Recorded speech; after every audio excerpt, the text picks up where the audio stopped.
Resident Services Part 2 discusses medical challenges and health issues that seniors face as they age and the programs that we as senior living providers should have in place in order to serve those needs in our communities.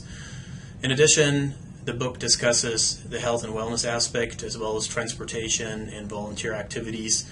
I want to point out and emphasize a little more the health and wellness aspect. In fact, I wanted to share with you a book that's called Successful Aging. It's written by Dr. Rowan Kahn, and it was written through a grant through the MacArthur Foundation. And this book is pretty much a summary of research of the aging process and of the role that activity and more active lifestyle plays in the aging process. And the result of the research shows that seniors that are more active, that eat healthier, not only enjoy longer physical health, but also mental and cognitive health as well, which is very important, especially as our senior population gets older, life expectancy is up, and Alzheimer's and dementia and disease have increased in the senior population due to the increased life expectancy quite a bit. So physical exercise has a positive effect not only on the body, but also on the mind, which is one of the findings of the study. So we'll dive into the PowerPoint presentation. I'm going to point out a few things that are of particular interest, and then I will see you again next week. Thank you. Resident Services deals with the hospitality and customer service aspect, as we've learned in the first part, but it also deals with the resident wellness activities and enrichment in our senior living communities. And in order to put programs in place that accommodate our seniors, we have to be aware of a few things such as common health problems. The book discusses those, increased life expectancy, which also leads to new challenges such as dementia and Alzheimer's disease, which are diseases of the brain. As the residents get older, the brain can oftentimes decrease in functionality, and that poses unique challenges not only for the resident and their families, but also for the provider. And there's a lot of research underway right now to understand those diseases and find either preventive measures and treatments for them. One important and useful tool for a senior living provider to gauge the resident's health and to be aware of conditions is the health questionnaire. Oftentimes, continuing care retirement communities actually require a full disclosure health questionnaire in addition to the financial disclosure to qualify a resident to live in the community, since the CCRC pretty much promises to take care of the resident for the rest of their life thereafter.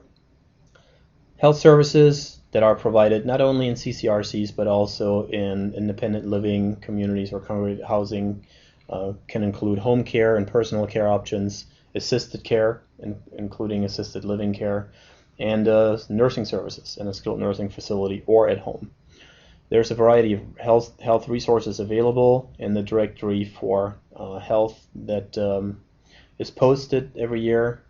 One tool and one important tool that plays into residents' rights is the Advanced Directive, which spells out what treatment a resident expects to receive or the lack thereof in a case of a collapse or consciousness.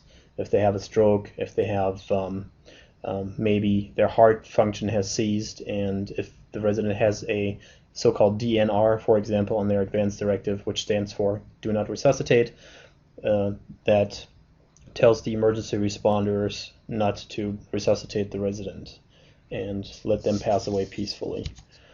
Successful Aging, I shared with you the book, and also I shared with you the cover. It's a very interesting new study that has come out that links physical activity and mental activity to successful aging. We as senior providers can accommodate for these new findings and trends by having wellness checks in place, by having more exercise programs and equipment. Swimming pools are very favorable for the resident health. Activities in the water, like water therapy or even just swimming or water volleyball, for example. and healthy diets, which we'll address a little more in the dining services section. So that entire wellness concept, the more wellness you can have in place in your community, the more it will improve the overall quality of life of your residents, as well as the emotional balance, which is important in a community setting. The way a senior housing community can accommodate for a more active lifestyle is to have more recreational activities programs in place, an independent activities schedule that keeps our residents independent, where they can pick and choose which activities they like without any limitations. Facilitate the creation of community interest groups. For example, some senior living communities have wood shops where residents can build things or just follow their interests. Dance groups, music, special events. The activity director is typically either a part-time or a full-time position that is available to create those programs. Another very important aspect of the quality of life and the wellness are spiritual services, and it is advised that senior living communities have either an outside spiritual resource available or have that be part of the staff. Lifelong learning stimulates the brain, and again, stimulating the brain keeps the body fit.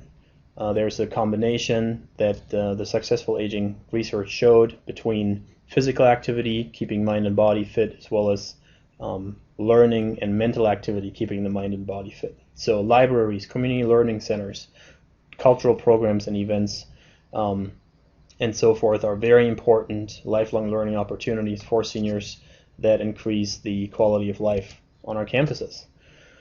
Then there's volunteer programs and philanthropic programs such as the foundations, Dreamcatcher programs, which you might have heard about. Those are Dreamcatcher is actually an actual term that a national nursing home chain uses to fulfill one of the residents' last wishes. I think they had a lady that, for example, who always wanted to go on a shopping spree for shoes, and so they got her a limo with people all dressed up, and so those programs are very nice. Other volunteer programs through resident volunteers and community volunteers, just to keep residents active and engaged. Philanthropic programs could be through foundations or just restricted funds set up, unrestricted funds for the community. Some senior living communities also accommodate for seniors who run out of money and can't afford to pay monthly fees anymore through a residence assistance fund, which enables them to stay in the community. Another very important aspect of the independence and the quality of life for residents is a comprehensive transportation program, which includes medical transportation, but oftentimes also a passenger bus. And lately, more upscale retirement communities, CCRCs, have included town car services for free, which within a predefined service area, and even offer parking service and valet services. Communities in metropolitan areas oftentimes include the public transportation program and oftentimes talk to the authorities to get group pricing for the residents to enable them to use the public transportation system as well. And then there are subsidized services available through the Federal Transit Act that seniors can take advantage of in the community. If you have any questions about resident services, health, wellness issues, activities, or transportation, please post them to Ask the Instructor discussion board, or as usual, send me an email to thirsch@retirement.org. Thank you very much, and I'll talk to you next week.